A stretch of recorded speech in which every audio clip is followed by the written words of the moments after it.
वफादार गाय। गोविंद अपनी गाय को चारा खिला रहा था। तभी उसकी पत्नी राधा आई।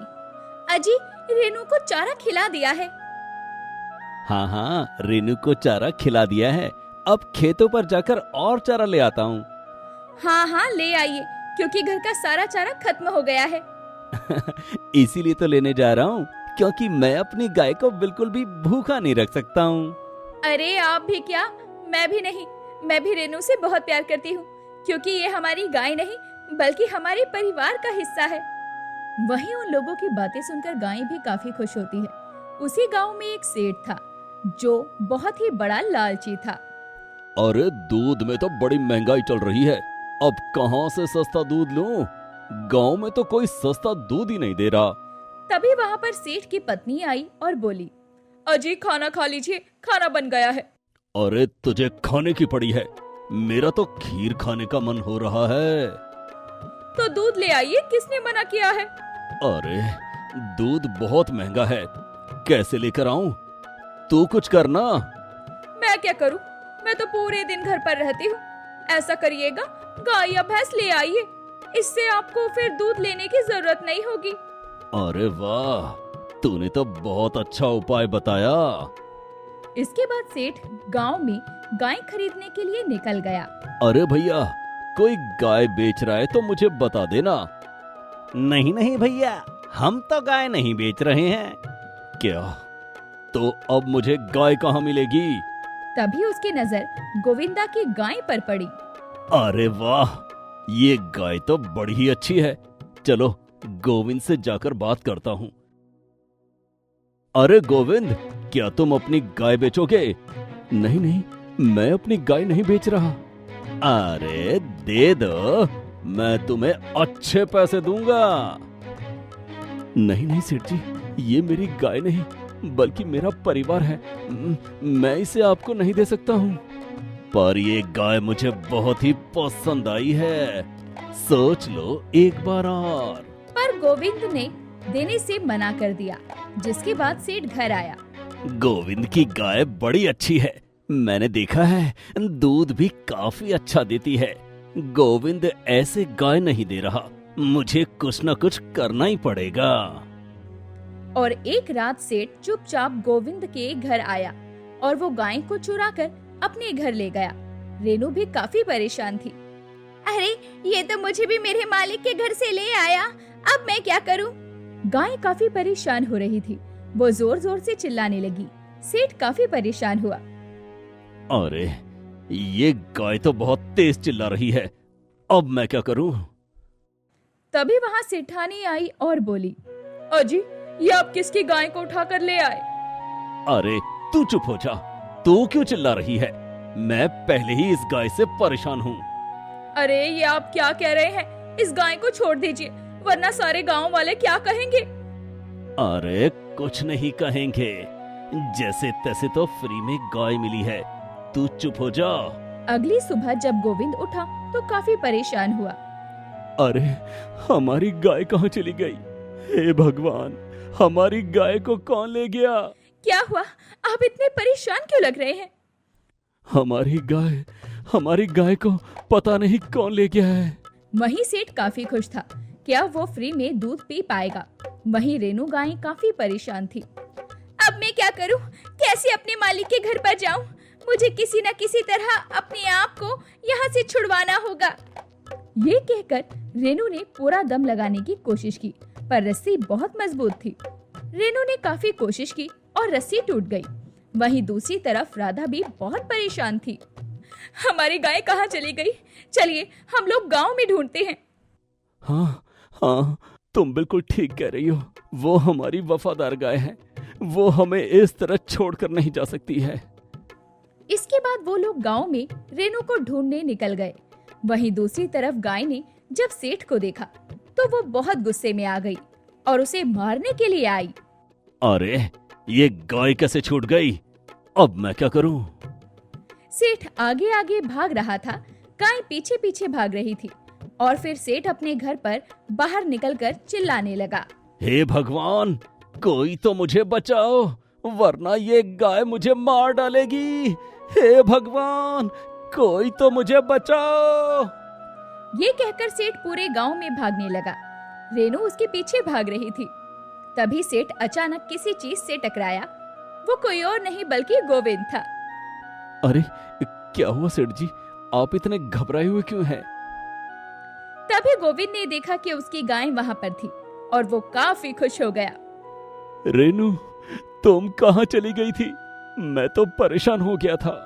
पर गाय बहुत ज्यादा गुस्से में थी और सेठ को मारना चाहती थी, जिस पर गोविंद ने कहा, तुम सेठ को क्यों मारना चाहती हो? बताओ ना, क्या हो गया?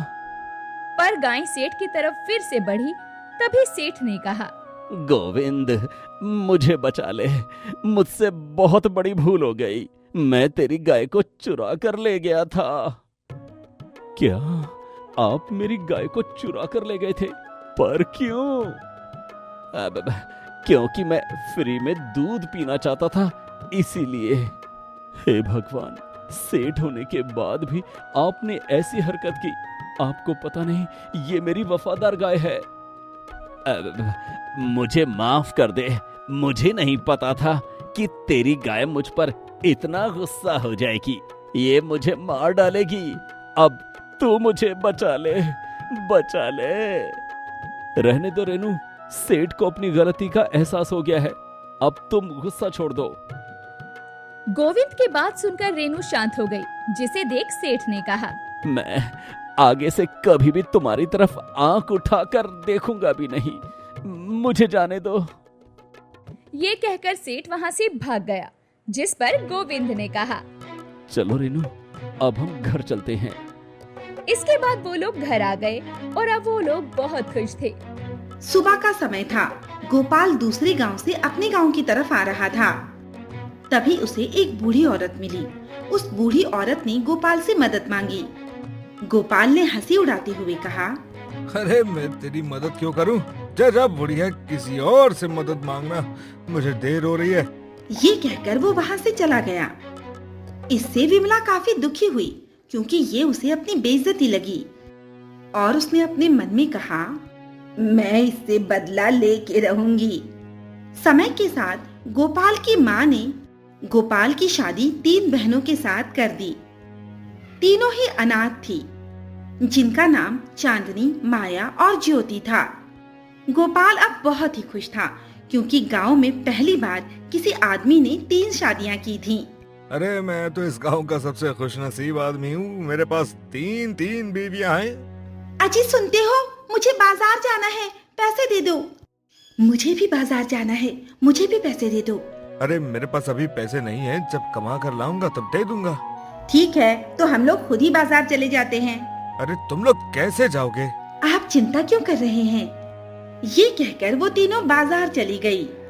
चांदनी में एक जादुई शक्ति थी कि वो किसी को भी अपने वश में कर सकती थी। वहीं ज्योति रात के समय उजाला कर सकती थी। और अगर माया की बात की जाए तो वो अपनी मायावी शक्तियों का इस्तेमाल करके कुछ भी कर सकती थी। वहीं तीनों बाजार पहुंची तो माया ने कहा, चलो हम लोग अपना अपना काम शुरू करते हैं। इसके बाद माया एक कपड़े की दुकान पर गई और आदमी को अपने वश में करके बोली, मुझे कुछ कपड़े चाहिए। हाँ हाँ, ले जाओ जितने कपड़े लेने हैं। ये सुनकर माया ने कपड़े ले लिए। इसी तरह उन्होंने बाजार से बहुत खरीदारी की और घर आ गई। जब सीमा ने ये सब कुछ देखा तो कहा, अरे बहू, इतना सारा सामान कहाँ से ले आई और तुम्हारे पास पैसे कहाँ से आए? माँ जी, ये सब हम फ्री में लाए हैं। क्या फ्री में? पर कैसे?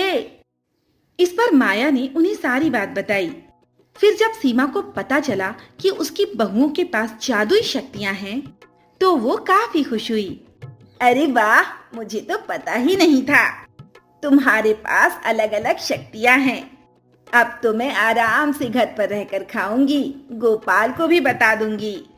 शाम को जब गोपाल घर आया तो सीमा ने उसे सारी बात बताई, जिसे सुनकर गोपाल भी काफी खुश हुआ। क्या आप सच कह रही हैं माँ?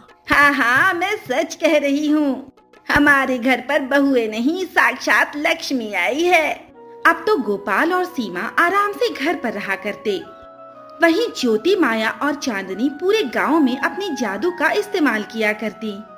जिससे गांव वाले जब होश में आते तो काफी परेशान हो जाया करते। हमें ऐसा क्यों लग रहा है जैसे हमारे ऊपर कोई जादू टोना कर रहा है। अरे जब भी सीमा की बहुएं आती हैं तभी ऐसा कुछ हो जाता है। कहीं ऐसा तो नहीं कि उन्होंने ही कुछ किया हो। वहीं एक बार गांव के रामू ने छुप कर देखा माया गांव के सेठ पर जादू कर रही थी और फिर सेठ माया की सारी बात मान रहा था, जिसे देखकर उसने गांव में ये सब कुछ बता दिया, जिससे गांव वाले बहुत ज्यादा गुस्से में आए और गोपाल के घर गए। गोपाल ने जब गांव वालों को देखा तो घबरा गया। अरे आप लोग यहाँ पर? हमें पता लग गया है तुम अपनी पत्नियों से गलत काम करवा रहे हो। तुम्हारी पत्नियां काला जादू करती हैं। नहीं नहीं, ऐसा कुछ भी नहीं है, आप लोग गलत समझ रहे हो। नहीं, मैंने उन्हें खुद काला जादू करते हुए देखा है। वहीं ये सब कुछ सुनकर वो तीनों काफी ज्यादा खुश हो रही थी।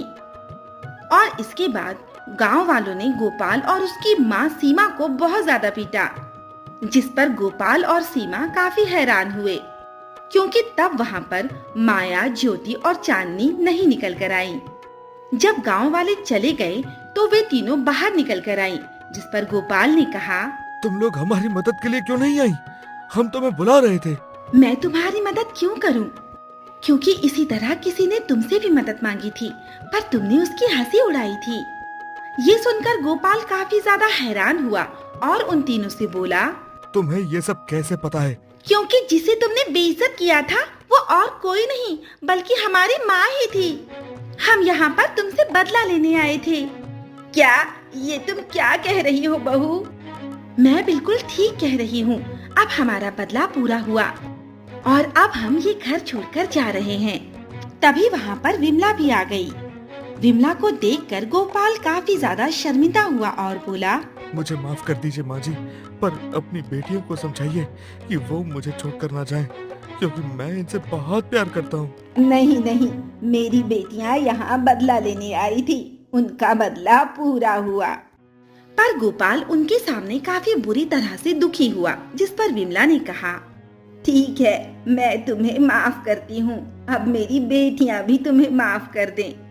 ये सुनकर गोपाल उन तीनों की तरफ देखने लगा, जिस पर उन तीनों ने कहा, ठीक है, अगर मेरी माँ तुम्हें माफ कर रही है तो हम तीनों भी तुम्हें माफ करते हैं। ये सुनकर गोपाल काफी खुश हुआ और अब वो अपनी तीनों पत्नियों के साथ आराम से रहने लगा। वहीं अब वो तीनों भी काफी खुश थी।